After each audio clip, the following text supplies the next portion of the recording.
ষষ্ঠ শ্রেণীর ব্যাকরণ বইয়ের রূপতত্ত্বের অধ্যায়টি আমরা টিক চিহ্নের প্রশ্নগুলো দেখব।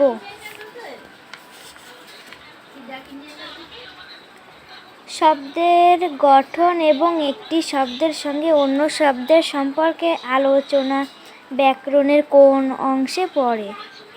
উত্তর হচ্ছে রূপতত্ত্বে।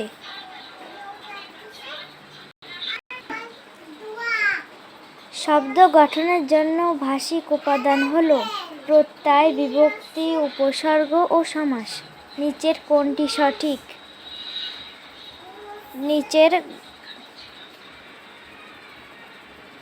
নিচের ঘ নম্বরটি সঠিক। প্রত্যয় শব্দের কোথায় বসে? উত্তর পরে।